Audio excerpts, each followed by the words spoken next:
E aí pessoal, aqui é o Thiago novamente, trazendo mais um vídeo de dicas de viagem. E novamente estamos falando sobre Disney, Flórida, Estados Unidos, porque foi a minha viagem mais recente. Dessa vez eu quero falar sobre uma coisa que assombra muita gente, que é dirigir nos Estados Unidos. Mas com informação tudo fica mais fácil e mais tranquilo. É só para vocês saberem, tudo que eu vou falar aqui hoje eu tirei de algum lugar, então os links estarão disponíveis na descrição para vocês consultarem e tirarem suas próprias conclusões, porque eu não sou dono da verdade, apenas pesquisei um pouquinho, tá? Eu posso dirigir nos Estados Unidos com a minha carteira de motorista? Pode. Por quê? Brasil e Estados Unidos são signatários do Acordo de Viena, assinado em 6 de novembro de 1968. Esse acordo ele teve 3 objetivos principais, que foi facilitar o tráfego viário internacional, ou seja, permitir que você possa dirigir de um país para o outro, padronizar algumas leis e regras, e também aumentar a segurança, ter certeza que uma pessoa que vem da Índia sabe dirigir nos Estados Unidos, um americano sabe dirigir no Brasil, e um brasileiro sabe dirigir na Argentina, ok? O governo americano ele diz que você só precisa ter uma CNH válida para dirigir nos Estados Unidos. CNH não é documento de identidade, então você precisa da CNH e do passaporte quando for abordado pela polícia. Só que os estados dos Estados Unidos têm a liberdade de criar suas próprias leis. Então alguns estados exigem também a permissão internacional para dirigir. Não é o caso da Flórida. Por que foi criada essa permissão internacional para dirigir? Quando saiu o Acordo de Viena, algumas autoridades policiais autoridades de trânsito também, né, começaram a encrencar, porque elas não entendiam o que estava escrito na habilitação da pessoa, do estrangeiro. Eu não sabia se estava válido. Na verdade, está correto, né? Eu não sei o que está dizendo aqui, como é que eu posso considerar que esse documento é verdadeiro ou não. Então, em alguns lugares exigem também a permissão internacional para dirigir, que nada mais é que a tradução da sua carteira de motorista. Quanto tempo vale a carteira de motorista para eu dirigir? Bem, você é turista, então vale pelo tempo que você estiver como turista, certo? 180 dias no caso dos brasileiros, do passaporte brasileiro, tá bom? Ok? E se eu for morar lá? Bem, como eu disse, cada estado é uma regra. No caso da Flórida, diz que se você residir há mais de 180 dias na Flórida, você tem até 30 dias para tirar uma carteira de motorista do estado da Flórida. Se você mudar para outro estado, mesmo que você seja americano, você terá que tirar outra carteira de motorista do estado novo. E em alguns estados, inclusive, o tempo para tirar uma nova habilitação é menor. Por exemplo, no Texas é apenas 3 meses. Tá? Mas você é turista como eu, sua carteira de motorista é válida pelos 180 dias que você ficar nos Estados Unidos, ok? Sem problema algum. Eu gostaria de trazer 5 diquinhas básicas que talvez peguem os turistas, entendeu? Eu acho mais importante elas, porque o restante é meio padrão, não foge muito à regra. Então vamos começar falando de cinto de segurança. Qual é a regra que o estado da Flórida diz? Que o motorista e o passageiro do banco da frente e todos os passageiros do veículo com menos de 18 anos são obrigados a usar cinto de segurança. Se a tua sogra no banco de trás não quer utilizar o cinto de segurança, deixe ela. Vai ser um estresse a menos na tua viagem. Ela ainda vai estar no carro, mas deixe ela sem o cinto de segurança, não tem problema. Agora a criança, o que diz? Cadeirinha, ela é obrigatória para crianças até 2 anos. E, no caso de crianças até 5 anos, cadeirinha ou assento elevatório.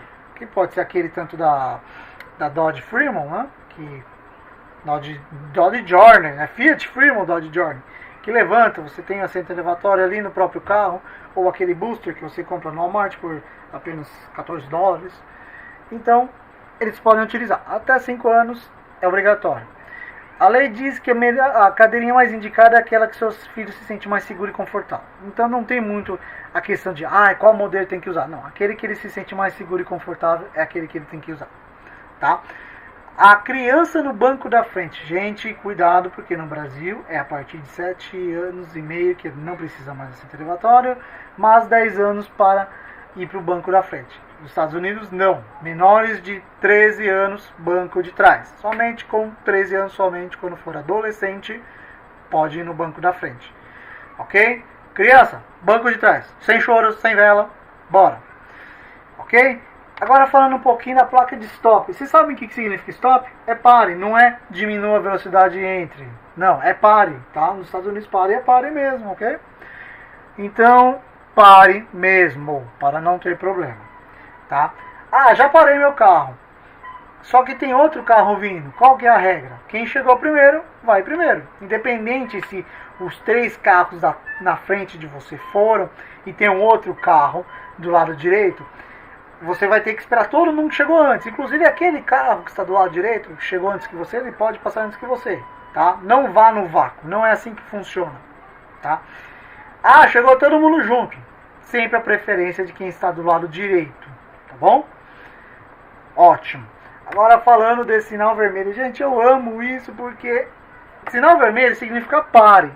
Mas você pode, depois que parar, entrar à direita no estado da Flórida, certo?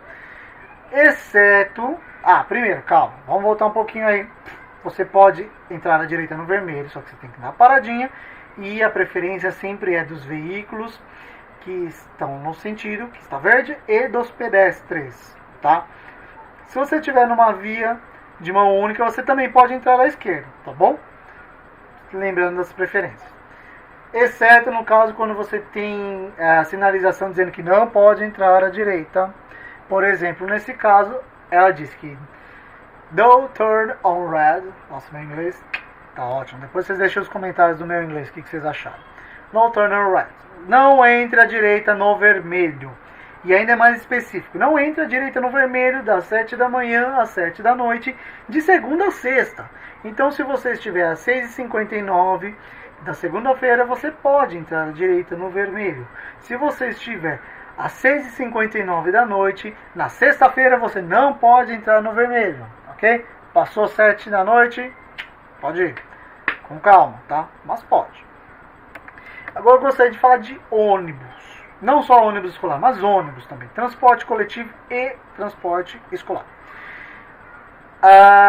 Tem um ônibus parado no ponto, embarcando e desembarcando pessoas, e ele dá a seta para a esquerda. Pô, mas eu já estou na pista. Não, a preferência é dele, certo? Porque ele é um veículo maior que não tem tanta visão do trânsito. Você tem a visão do que está acontecendo. Ele nem sempre tem tanta visão assim.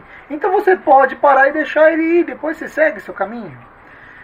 Agora falando de ônibus escolar, ela volta um pouquinho para a regra do stop. O que acontece? Todo ônibus escolar nos Estados Unidos tem 2 placas de stop. Do lado esquerdo dele, na frente e atrás. Stop significa o que, gente? Pare. Certo? Independente se você está no sentido oposto do ônibus. Por quê? Se o ônibus parou e abriu a placa de stop, significa que tem criança embarcando ou desembarcando e provavelmente também está cruzando a pista, tá? O ônibus só fechará essa porta e você só andará quando as crianças terminarem de cruzar a rua ou embarcarem no veículo, tá? Então, gente, pare mesmo, tá? Pelo amor de Deus. Principalmente quando se trata de ônibus escolar. O negócio é sério. Tá vendo? Até o moleque aí atravessando a rua sem olhar pro outro lado, pelo amor de Deus, ele se sente tão seguro com essa placa de pare que não tá nem olhando pro carro. Mas você, por favor, olha pros 2 lados antes de atravessar a rua também nos Estados Unidos, tá? E falando de bebida, eu não bebo, mas eu me informei. Já que eu não bebo, mas eu me informei, eu vou ler o texto que eu tirei da internet, que inclusive está o link na descrição depois para você ler. Eu poderia até deixar essa última passar, mas mesmo sendo óbvio, mesmo sendo absurdo falar isso, a questão é o seguinte: é completamente proibido em qualquer estado dos Estados, em qualquer lugar dos Estados Unidos, beber e dirigir. A verdade, o buraco lá é mais embaixo.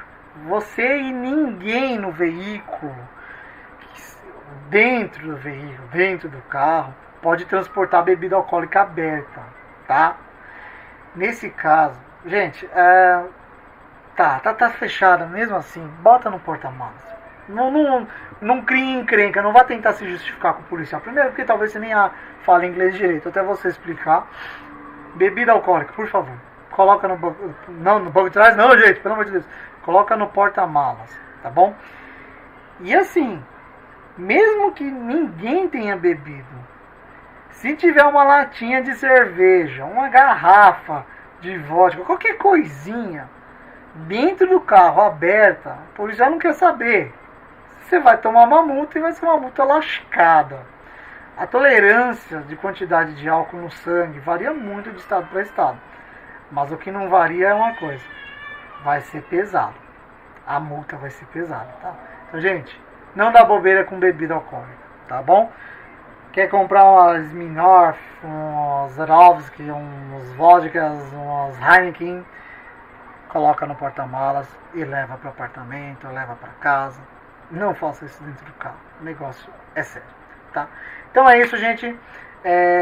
Deixe o seu like, se inscreve no canal, curte a página no Facebook, faz seu comentário, compartilha, dá um joinha aí pra gente, vai, dá uma força pra gente melhorar o canal e trazer mais coisas bacanas pra vocês, porque eu tô muito empolgado pra trazer mais dicas de viagem. Não só dos Estados Unidos, eu vou trazer coisas legais também aqui da nossa terrinha, tá bom? Um abraço, gente, até breve, falou!